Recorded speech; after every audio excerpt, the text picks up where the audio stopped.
लिया कि वो जब तक जिएंगे समाज के लिए जिएंगे और कभी भी बच्चे पैदा नहीं करेंगे, क्योंकि बहुजन समाज के जितने भी बेटे बेटियां होंगी वो सभी उनके बच्चे होंगे। ये संकल्प लिया उन्होंने, ये त्याग किया उन्होंने। और ऐसे ही बात आती है माता रमाई की, जिन्हें विश्व में अद्वितीय त्याग की समर्पण कहा जाता है, जिनके समान कोई दूसरा त्याग नहीं है। तो बात आती है माता रमाई अम्बेडकर की। आज जो तुम बैठे हो ना, माता रमाई की देन है। आज बाबा साहब को यहाँ पूजा जा रहा है, ये माता रमाई की देन है। बाबा साहब संविधान लिख करके गए, माता रमाई की देन है। लेकिन मैं आप लोगों से पूछना चाहूंगी कि आपके जीवन में ये सुख, ये धन, ये संपदा, ये मान, ये सम्मान कहां से आया? क्या हमने इसकी कीमत चुकाई है?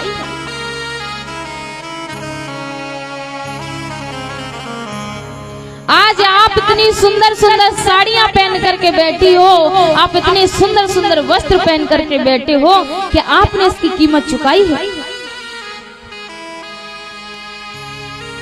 आप ये साड़ी जब पहने हो तब आपने दुकान पर जाकर के इसकी कीमत चुकाई है, पैसे दिए हैं दुकान वाले को, तब आकर के ये साड़ी तुम्हें तन पर पहने हो।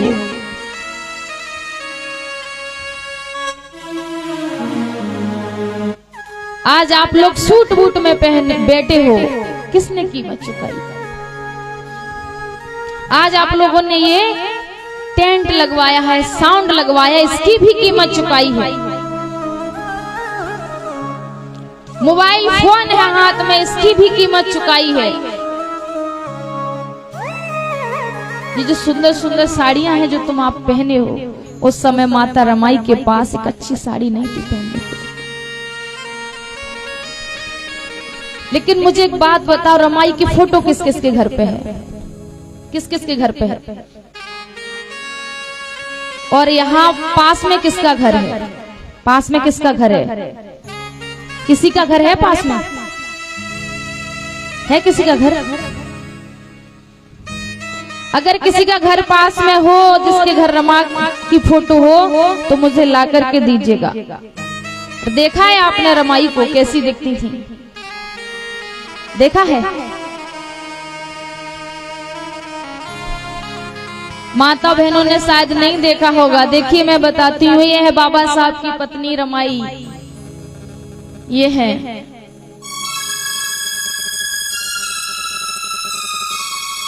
अब मैं इनकी ही बात कर रही हूँ और आज इन्हीं का त्याग बताऊंगी कि आज हम लोग बैठे हैं किसकी बदौलत है।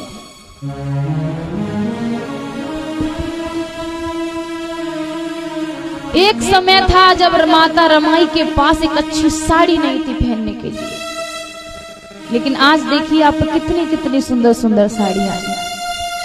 एक समय था जब हमें पानी पीने का अधिकार नहीं था। एक समय था जब हम लोग इकट्ठा होकर के एक जगह नहीं बैठ सकते थे।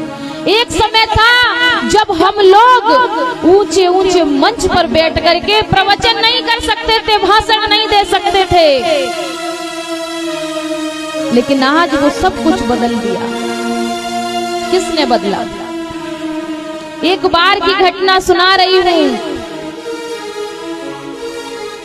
जब बाबा साहब विदेश से अपनी पढ़ाई को पूरा करके आ रहे होते हैं तो समाज के लोगों ने उनके सम्मान में एक बहुत ही बड़ा कार्यक्रम रखा।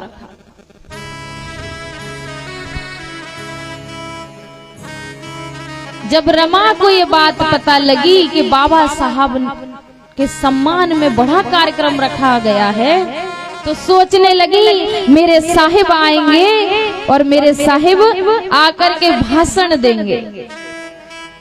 बड़ी खुश है कि मेरे साहिब भाषण देंगे। सोचने लगी कि मैं तो अपने साहिब का भाषण सुनने के लिए जाऊंगी। बड़ी खुश है।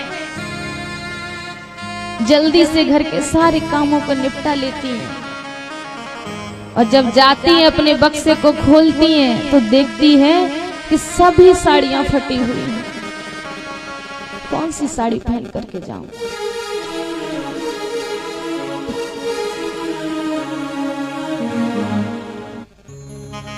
धम्म बंधु,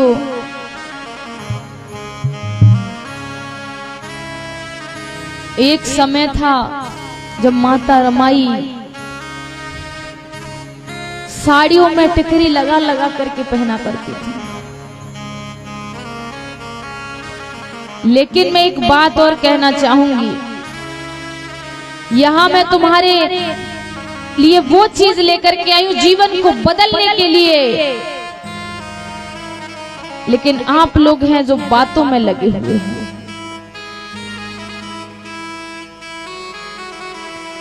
मैं फिर से निवेदन करना चाहूंगी आप लोगों से कि बातें न करिए, आपस में कोई बात नहीं करेगा। वो समय था जब माता रमाई के पास एक अच्छी साड़ी पहनने के लिए नहीं थी। आज वो बक्से को देखती है तो रोने लगती है, उनकी आंखों से आंसू बहने लगती है। जब आंसू बहने लगते हैं तो सोचती है माता रमाई, बाबा साहब एक ऐसी घड़ी आई है, कौन सी साड़ी पहन करके आऊं? समझ नहीं आता, क्योंकि रमा के पास जितनी भी साड़ियां थी सारी की सारी फटी पड़ी थी। सोचने लगी कि अगर मैं ये साड़ी पहन के जाऊंगी तो मेरे साहब की बेइज्जती होगी। तब उन्हें याद आया कि एक बार सयाजीराव गायकवाड़ ने बाबा साहब को एक पगड़ी दी थी दान में, सम्मान में एक पगड़ी दी थी। आज उसी पगड़ी को माता रमाई साड़ी की सत्ता लपेट करके पहन जाती। आज बाबा साहब मंच पर जाते हैं, भाषण शुरू होता है, लेकिन बाबा साहब की नजरें तो रमा को ही ढूंढ रही होती हैं। बाबा साहब देखते हैं कि ना रमा आगे बैठी है और ना रमा पीछे बैठी है, तो रमा कहाँ है? और ना ही रमा बीच में है, आखिर रमा है कहाँ? तभी दूर एक पेड़ नजर आता है। रमा उस पेड़ के पीछे से साहिब का भाषण सुन रही थी। बाबा साहब की नजर पेड़ पर पड़ती है, सोचने लगे लग तो रमा सी रही है, लेकिन पता नहीं कौन है। जब साहब का भाषण खत्म होता है, मंच से करके जाते हैं, जैसे ही देखते हैं बाबा साहब की आंखों में आंसू बहने लगते हैं। कहते हैं, रमा मैं तुम्हारा अभागा पति तुम्हें एक अच्छी साड़ी तक भी नहीं दिला सकता। धम्म बंधु, इतना सुन करके माता रमाई ने साहब के होठों पर उंगलियां रख दी और कहा कि साहब ऐसा मत बोलिए। बाबा साहब कहने लगे, रमा तुम मांगो, और जो तुम मांगोगी वो मैं तुम्हें दूंगा। बाबा साहब सोच रहे थे कि रमा गहने मांगेगी, रमा अच्छे कपड़े मांगेगी, अच्छी साड़ी मांगेगी, लेकिन रमा ने क्या मांग लिया? रमा कहने लगी, साहब अगर आप मुझे देना चाहते हो तो एक चीज मांगना चाहूंगी मैं। आज मेरी जो हालत है, मैंने जितना दुख सहा है, जितना कष्ट सहा है, साहब मुझसे एक वादा करो कि इस देश में एक ऐसा काम करोगे कि जैसी मेरी हालत हुई है, इस देश में माता बहनों की वो हालत ना हो। धम्म बंधु बाबा साहब कहने लगे, रमा तुम महान हो, रमा क्या मांग लिया तुमने? मैं कहना चाहूंगी कि आज आपके तन पे ये साड़ी है, ये गहने आप पहने हो, माता रमाई की देन है।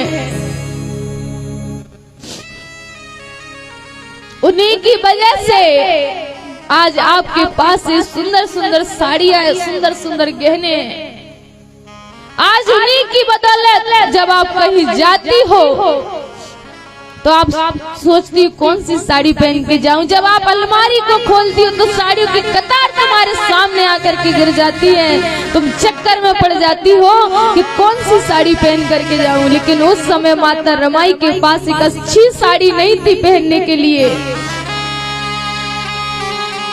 अच्छा खाना नहीं था खाने के लिए।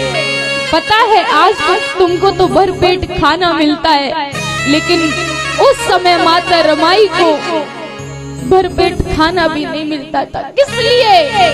तुम्हारे लिए सोचती थी वो माँ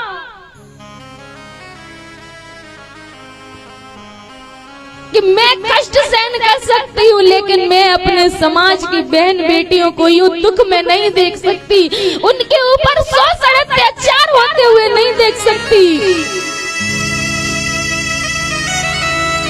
एक समय था घर में बाबा साहब नहीं थे, बाबा साहब पढ़ने के लिए गए, विदेश पढ़ाई करने के लिए गए थे बाबा साहब।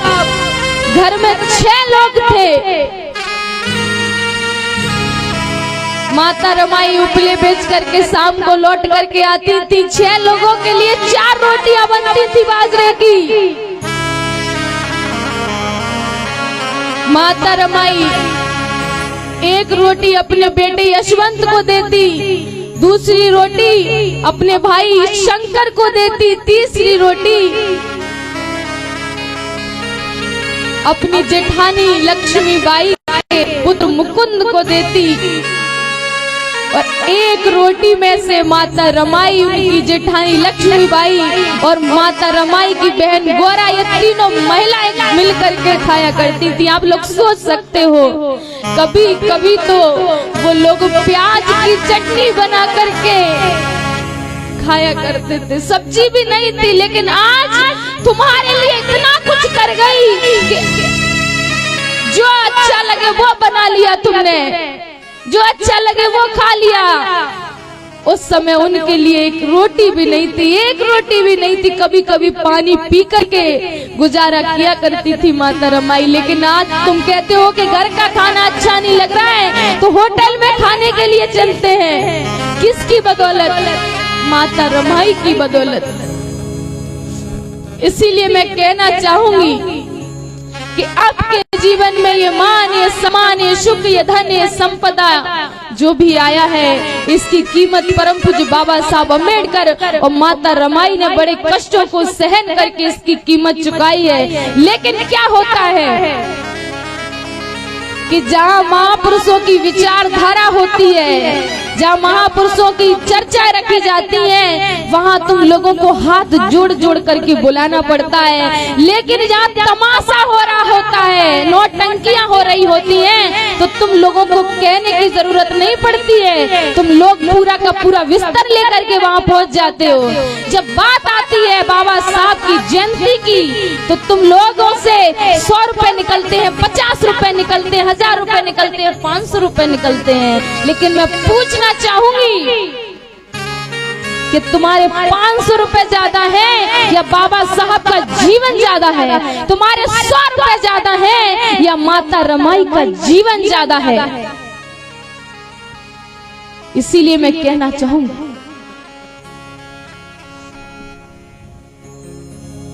कैसे जीवन में आई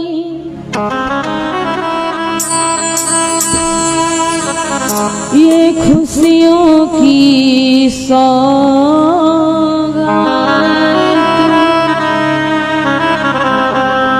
थाम के दिल सुनना सभी है दर्द भरी